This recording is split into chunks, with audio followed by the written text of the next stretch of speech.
내일기 말씀을 계속 주일날 보고 있는데요. 오늘은 3장 말씀인데 이 3장의 말씀의 주된 핵심의 내용은 하나님이 축복할 수 있는 백성으로 돌아오라, 이런 말씀입니다.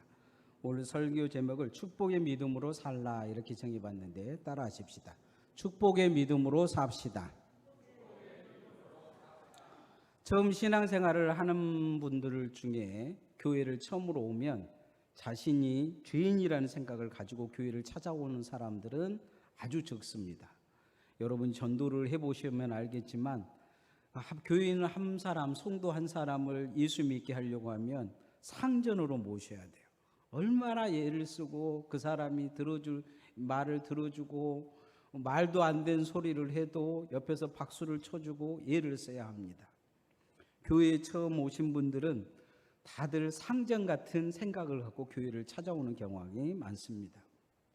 우리가 음식점을 찾아가면 그 사람이 돈이 많든지 돈이 없든지 옷을 남루하게 입었든지 좋게 입었든지 사람 주인이 보기에 그 사람을 어떻게 보든지 말든지 그 손님은 상전이라는 생각을 가지고 갑니다. 왜냐하면 내 돈 주고 내가 음식을 사 먹기 때문이죠. 그리고 맛없으면 다시 안아버려도 된다는 생각을 가지고 있기 때문이에요. 내가 돈 지불하고 있기 때문에 내가 당신에게 아쉬운 소리 할 필요가 없다는 거죠.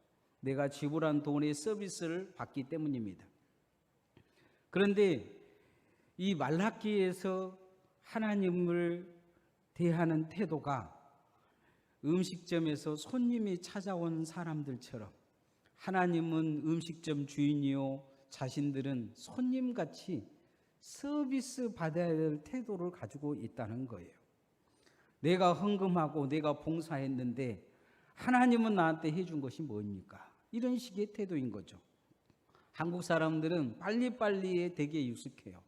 그래서 교회에 오면 빨리빨리 믿음도 커야 되고 빨리빨리 나름대로 교회에서 일꾼도 돼야 되고 빨리빨리 뭔가가 되지 않냐면 말씀을 들어도 깊게 빨리빨리 이런 생각을 갖다 보니까 그러지 않으면 시험 들고 헤매는 성도들이 되게 많습니다. 나름대로 빨리빨리 서비스를 받기를 원하고 있는 거죠. 교회가 나에게 뭔가를 해줄 것인가, 교회 사람들이 목사가 나한테 무엇을 해줄 것인가, 이런 서비스를 기대하고 교회를 찾는 성도들이 되게 많습니다. 그런데 한 가지 우리가 기억해야 될 것은 우리가 서비스 받으러 교회 오는 것은 아니라는 거예요. 그리고 서비스 받을 만한 존재도 못 된다는 거예요. 하나님 앞에 서비스 받을 만한 자격이 되지 않는 죄인이라는 거죠. 우리가 하나님 앞에 오늘 예배 드릴 수 있는 은혜는 예수 그리스도께서 나를 위해 십자가에 못 박혀 죽어주셨기 때문입니다. 나의 죄를 사해 주셨고 하나님의 외아들이 나를 대신해서 그 모든 죄를 짊어지시고 해결해 주셨기 때문이에요. 그 은혜로 오늘 내가 주님 앞에 설 수 있는 것입니다. 그런데 우리는 늘 그것을 망각하고 살 때가 많습니다. 내가 뭔가를 받아야 될, 내가 뭔가를 누려야 될 사람으로 생각할 때가 있어요. 교회에서 은혜를 누려야 되고 교회에서 뭔가 큰 내가 사람들이 사랑을 받아야 되고 이런 태도로 하나님 앞에 그렇게 나아갈 가능성이 많습니다. 오늘 말라기의 성도들의 태도가 그렇습니다. 뭐든지 하는 척하지만 하나님은 진심이 없다 이야기하는데 이 정도 했으면 되지 않아요. 이 정도의 신앙인 것이죠. 내가 헌금한 만큼 했고 내가 돈 낸 만큼 냈고 그런데 하나님은 나한테 해준 것이 뭐 있다고 덜 요구를 하냐는 거예요. 하나님께서 그들의 인생이 저주받은 신앙이다 이렇게 이야기하고임에도 불구하고 돌아오라, 축복받는 신앙으로 돌아오라. 그러니까 어떻게 돌아가야 되느냐, 할 만큼 했다, 얼마나 더 해야 되느냐, 하나님 앞에 이렇게 땡깡 노는 신앙으로 이들이 드러나고 있는 것을 볼 수가 있습니다. 지금까지는 하는 척하고 참았던 이 사람들의 속에서 진짜 울분이 터져 나옵니다. 하나님도 참고 참았는데 진짜 하나님의 울분도 찾아 나와요. 오늘 말라기는 하나님도 지금까지 하시지 않는 말씀을 하시고 또 이 백성들도 절대 하나님이 하지 말아야 될 말을 합니다. 교만한 자가 복이 있다. 악을 행한 자 봐라. 본성하지 않느냐. 하나님을 시험하는 자가 복되다. 화를 면한다. 뭐 이런 이야기를 하고 있는 거죠. 하나님은 그런 말을 들으면서 무슨 생각을 하냐면 이 백성은 나를 존중하지 않는다. 그래서 너희들이 축복받지 못한다. 하나님을 존중하는 신앙으로 하나님을 존중하면 하나님이 축복해 주실 텐데 그 하나님을 존중하는 신앙으로 돌아오라 말씀하고 있습니다. 따라합시다. 하나님을 존중하는 신앙이 됩시다. 교회를 안 다니신 분들을 다시 교회에 이렇게 데려오려고 막 이야기를 하다 보면 이 핑계 저 핑계 되지만 헌금 때문에 교회 안 오신 분들도 많습니다. 교회를 다녀도 헌금 이야기만 나오면 시험 든 분들이 있어요. 목사가 제일 힘들게 설교해야 될 분이 말라기 3장의 내용이 나와 있습니다. 11조 이하가 나와 있기 때문이에요. 오늘 성경에 자세히 읽어보면 11조 안 한 이 이스라엘 백성들이 시험 든 것보다도 하나님이 시험 들어버리시는 모습을 볼 수가 있어요. 11조 안 했기 때문에 시험 드신 건 아니에요. 그 중요한 것은 그들의 마음의 중심에 하나님을 존중하는 마음이 없다는 거예요. 하고 싶은 말 다 하고 마음대로 행동하면서 지금까지 이 하나님 앞에 내가 할 것은 다 했다, 내가 할 만큼 했다 하면서 그렇게 큰 소리치는 이 사람들 속에 성도가 삐친 게 아니고 하나님이 삐치신 거죠. 그래서 하나님이 이 도둑질을 했다는 이야기까지 나오는 것을 볼 수가 있어요. 부부가 살다가 하지 말아야 될 말까지 나오면 끝장난 관계가 된 것을 볼 수가 있습니다. 이 말라기를 통해서 말씀하시고 400년간 침묵해버리시는 하나님의 마음을 이 말라기 3장을 통해서 우리가 볼 수가 있어요. 성도도 하지 말아야 될 말을 하고 하나님도 어찌 보면 이 정도까지는 그래도 하나님이 말씀하시지 않았으면 할 정도까지 말씀을 해버리셔요. 서로가 갈라져 가는 상황이 되어진 것을 볼 수가 있습니다. 하나님은 이 문제들 중에서 가장 큰 문제는 어디에 있느냐? 하나님을 경외하고 존중하는 태도가 없다는 거예요. 하나님께 돌아오라는 게 어떻게 돌아갈 것이냐? 하나님이 1장에서 3장까지 쭉 이야기를 하셔도 할 만큼 했다. 지금 그렇게 이야기를 하는 거죠. 할 만큼 했다. 그리고 이렇게까지 말씀하시는데 이 백성이 하는 말이 교만한 자가 복이 있다. 악을 행하는 자가 번성한다. 하나님을 시험하는 자가 화를 면한다. 이런 이야기를 하고 있는 것을 볼 수가 있습니다. 하나님 뭘 더 기대하십니까? 하나님이 우리에게 해준 것이 뭐 있다고 하나님 이렇게까지 우리에게 요구하십니까? 하나님 아니면 더 편하게 살 텐데, 쉽게 다시 말하면 오늘날로 보면 교회에 안 다니면 더 행복하게 살 텐데, 목사가 그냥 마음대로 신앙생활 하라고 내버려 두면 어찌 보면 더 자유로울 텐데, 그런 말을 지금 꺼내고 있는 것을 볼 수가 있습니다. 우리가 무슨 종살이 하려고 교회를 다닌 줄 압니까? 우리가 하나님께 서비스 받으러 다니는 것입니다. 하나님이 해준 서비스가 뭐 있습니까? 이런 태도인 거죠. 하나님은 하나님을 존중하고 하나님을 바로 섬기기를 원하고 계신데 이 백성들이 하는 말은 정말 기막힌 말을 지금 하고 있는 것을 볼 수가 있습니다. 그때 하나님은 기억하시고 하나님을 섬기는 자들을 하나님의 책에 기록하시겠다 말씀합니다. 3장 16절 말씀 한번 같이 읽어봅시다. 시작.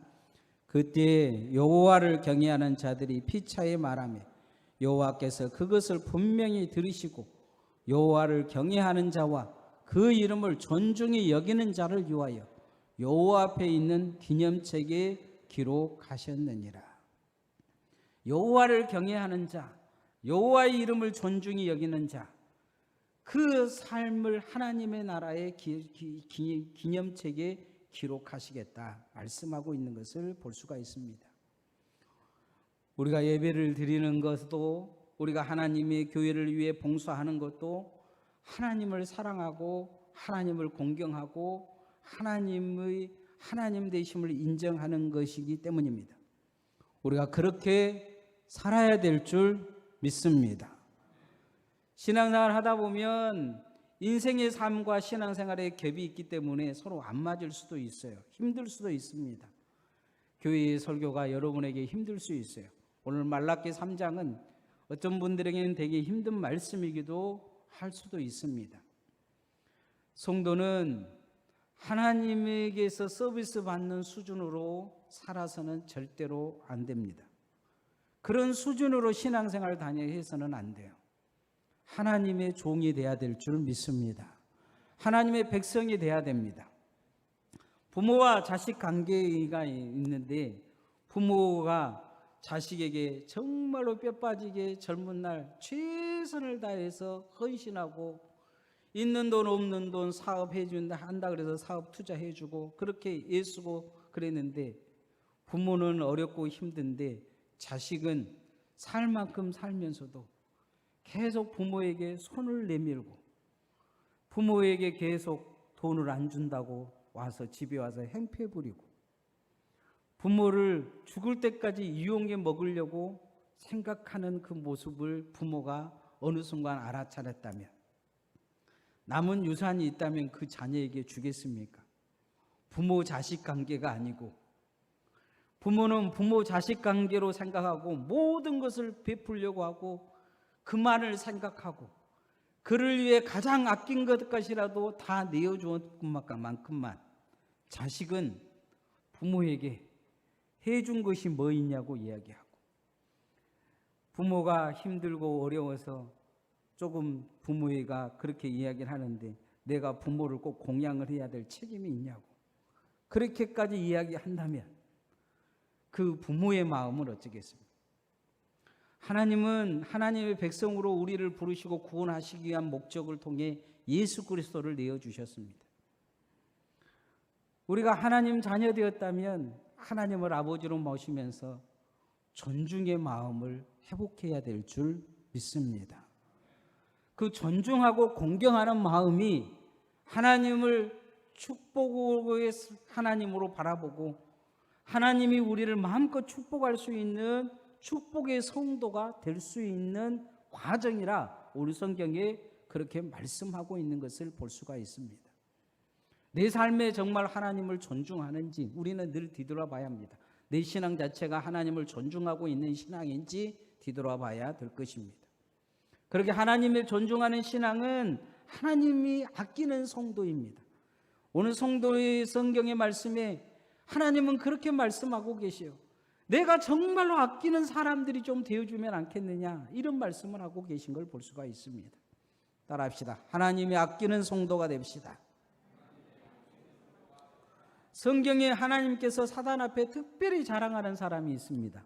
오늘 새벽부터 이제 욥기를 읽기 시작하고 있는데 이 아침에 이 욥기 1장을 읽은데 그 내용에 그런 내용이 있어요. 사단이 세상을 이렇게 뒤돌다가 하나님 앞에 왔는데 하나님이 대뜸 물어보셔요. 자랑하시고 싶어서. 야, 그렇게 세상 돌아다니면서 동방에 있는 욥을 봤냐? 그렇게 얘기를 하시는 거예요. 사단도 이미 알고 있었겠죠. 하나님이 아끼는 사람인 줄. 그러니까 하나님이 정말로 아끼는 그 모습을 보니까 이 사단이 이 욥을 한번 시험해 보고 싶은 거예요. 그러니까 하나님 앞에 사단이 그런 이야기한 거예요. 하나님이 축복해 주니까 하나님 섬기는 것이지 싹 걷어가 보십시오. 축복을 하나님 섬기는지 안 섬기는지 한번 봅시다. 그래 해보자는 거예요. 그래서 하나님과 사단이 욥을 놓고 시험을 해보는 것입니다. 그래서 재산도 다 걷어가 버리고 종들도 걷어가고 심지어도 자녀들까지 다 걷어가 버리는데 주신 이도 하나님이시오 거둔 이시도 하나님을 찬양하게 할 것입니다 하면서 욥이 하나님을 욕하지 않습니다. 그러니까 이 장에 다시 하나님 그것 봐라 그러니까 이 사단이 그런 거예요. 인간이 못돼 가지고 자기가 고통 안 당하니까 자식들을 죽어도 종이 죽어도 이 사람 그냥 그렇게 사는 거니까 인간이 아주 못돼서 그렇습니다. 그러니까 그러면 네 마음껏 해봐라는 거예요. 죽이지만 말고 마음껏 해봐라 했더니 머리부터 발끝까지 종기가 나게 해서 계약장으로 쓱쓱 긁어서 피가 그렇게 나야 시원할 정도로 그런 온몸에 살아있는 것보다 더 큰 고통을 줍니다. 그의 마누라는 그렇게 이야기해요. 하나님 욕하고 죽으라. 그래도 이 욥이 하나님을 욕하지 않습니다. 어리석은 여자같이 그렇게 이야기하지 말라는 거예요. 끝까지 믿음을 잃어버리지 않고 지킵니다. 하나님이 아끼는 믿음의 성도가 다르다는 것을 보여주고 있는 것을 볼 수가 있습니다. 히브리서 11장에 보면 믿음장이라고 하는데 거기에 많은 믿음의 선진들의 이름이 나옵니다. 첫 번째 나오는 아벨은 믿음으로 예배를 드리는 자였다는 거예요. 믿음의 예배가 있는 자였다는 거예요. 두 번째 나오는 이 에녹은 하나님과 동행하는 사람이었다는 거예요. 세 번째 등장한 노예는 타락한 세상에 믿음으로 살고 믿음을 이어받아서 믿음을 후손들에게 넘겨주는 믿음의 상속사로 살았다, 이렇게 말씀합니다. 아브라함의 이삭, 야곱, 요셉, 모세, 기생, 라합에 대한 믿음의 삶이 기록되어 있습니다. 이들의 삶을 기록한 하나님의 특별한 목적이 있어요. 그 특별한 믿음을 기억하시겠다는 거예요. 오늘 성경에도 특별한 믿음으로 살아간 하나님의 사람들을 주님이 아끼시고 기억하시겠다 말씀하고 있는 걸 보게 됩니다.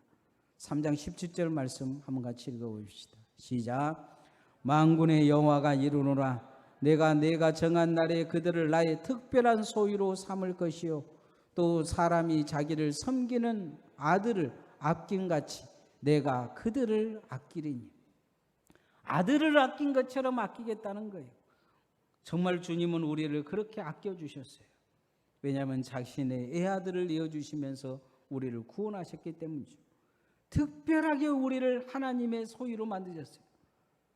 베드로서도는 너희는 왕같은 제사장들이나 그의 나라에 그의 소유요 그의 백성이다. 그의 특별한 소유로 하나님이 만드셨다 말씀하고 있는 것을 볼 수가 있습니다.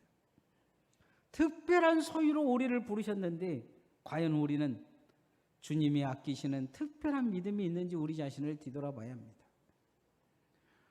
하나님은 이 말라기 시대의 사람들을 보면서 참 특별하다 생각하셨을 것 같아요. 지금까지 이런 백성들이 없었어요. 하나님 믿는다고 하면서 따복따복 하나님 앞에 대들고 하나님이 나한테 해준 것이 뭐 있냐 손가락질하고 이런 신앙들이 없었다는 거죠. 하나님은 이런 사람들에게 다시 특별한 자로 돌아오라. 내가 아낄 만한 사람들이 되게 되어주라. 내가 축복할 만한 사람들이 되어지라. 그렇게 말씀하고 있습니다. 이 말라기 사람들은 결국 잊혀집니다. 버린 사람들이 돼요. 400년간 성경에 믿음의 사람 한 사람도 기록되지 않습니다.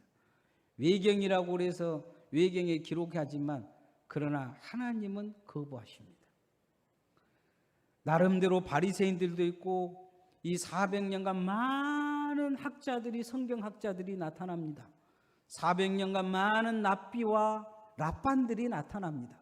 성경을 안다고 이들은 하나님 앞에 모세 오경을 줄줄줄 외웁니다. 예수님의 시대에 예수님을 깔볼 정도의 믿음을 가진 사람들이 나타납니다. 그런데 하나님은 그들을 기억하지 못하게 하십니다.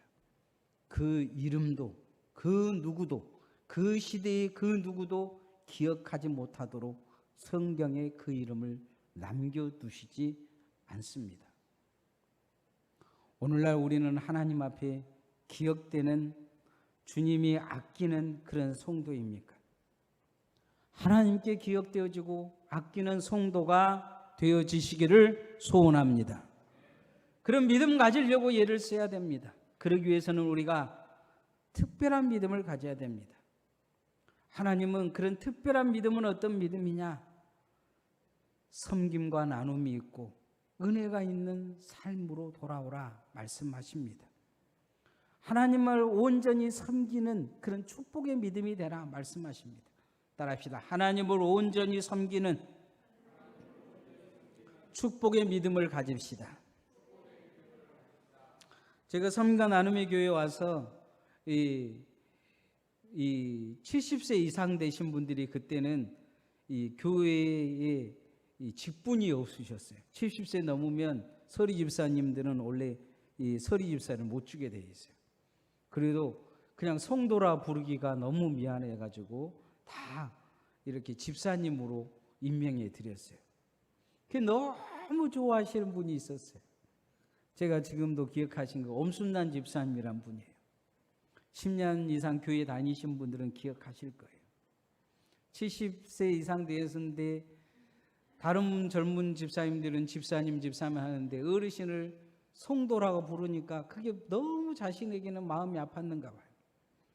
그래서 집사님이라고 불러 임명해주고 집사님을 부르니 너무 좋아하신 거예요.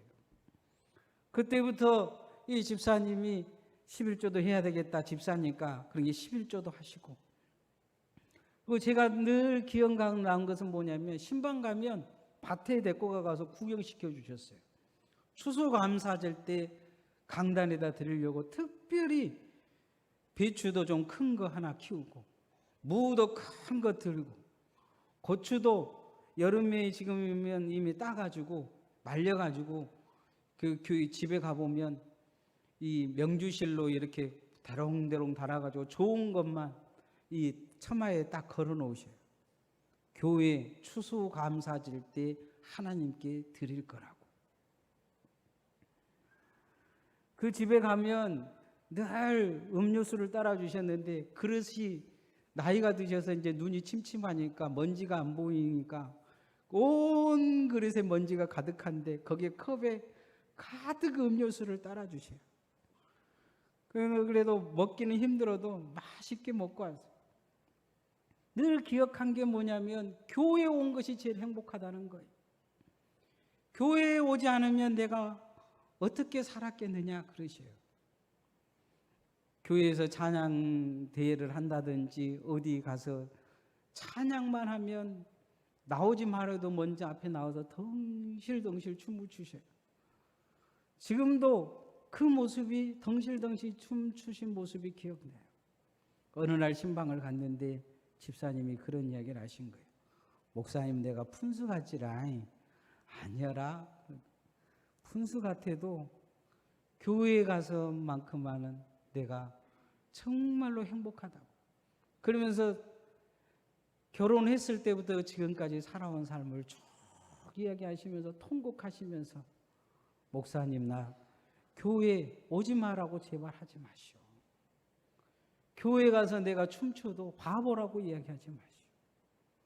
교회 가서 그렇게 사는 것이 너무 행복해요. 그러면서 정말로 작은 거 하나, 무슨 돈이 많아가지고 용돈이 많아서 무슨 무엇을 많이 가지고 있어서가 아니고 작은 거 하나 준비해서 하나님께 드리는 것을 기쁨으로 알고 소원으로 알고 그렇게 사셨어요. 늘 주머니에서 꼬깃꼬깃한 돈으로 헌금하시고. 저는 그 섬김이 기억나요. 많은 헌금을 하신 분들이 기억나는 게 아니고 하나님 앞에 전심을 가지고 하나님 앞에 최선을 가지고 했던 그 섬김이 기억이 납니다. 하나님도 기억하시는 섬김이 있다 말씀하십니다. 18절 말씀 한번 같이 읽어보십시다. 시작. 그때 너희가 돌아와서 의인과 악인을 분별하고 하나님을 섬기는 자와 섬기지 않은 자를 분별하리라. 하나님을 섬기는 자와 섬기지 않는 자를 분별할 것이다. 하나님을 전심으로 섬기는 자가 누구인지 하나님은 분명히 구별하실 것이다 말씀하시는 것을 볼 수가 있습니다. 예수님의 비유 중에도 양과 염소의 비유가 있습니다.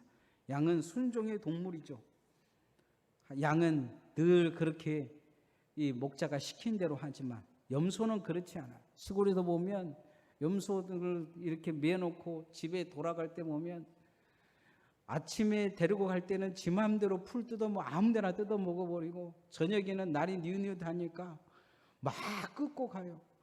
어렸을 때 힘이 없을 때는 막 질질질 끌려가죠.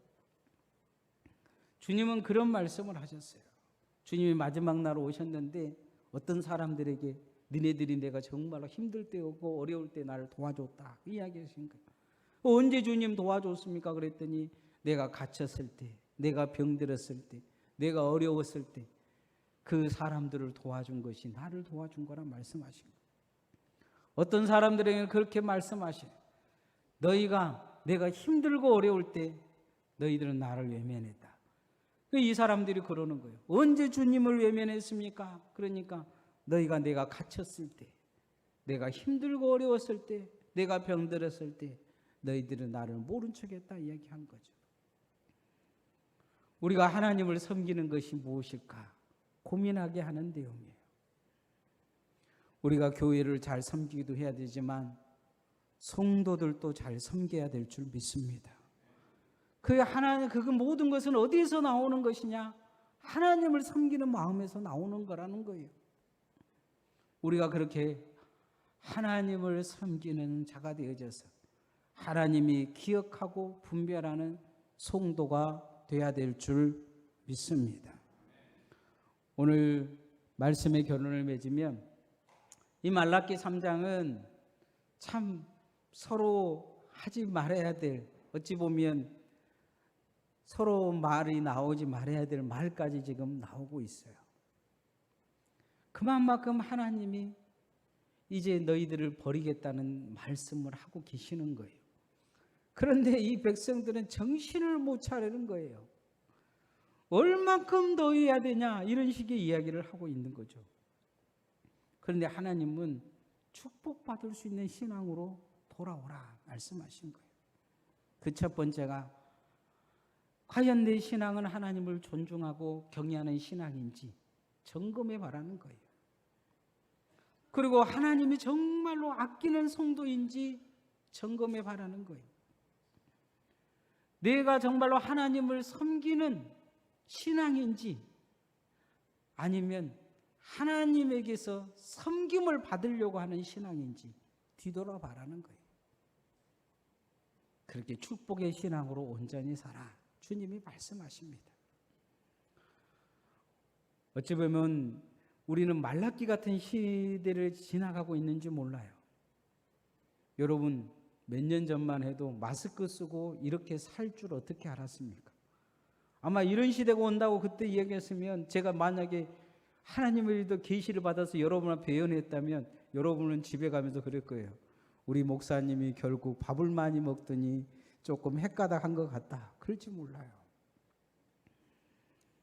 그러나 성경은 마지막 때가 있을 거라 말씀하십니다. 주님 오실 때가 가깝다고 말씀하고 있어요. 우리가 주님 만날 때가 가까움을 알고 이 마지막 시대에 하나님이 정말로 인정할 수 있는 축복의 신앙으로 돌아설 수 있기를 소원합니다. 찬양하십시다.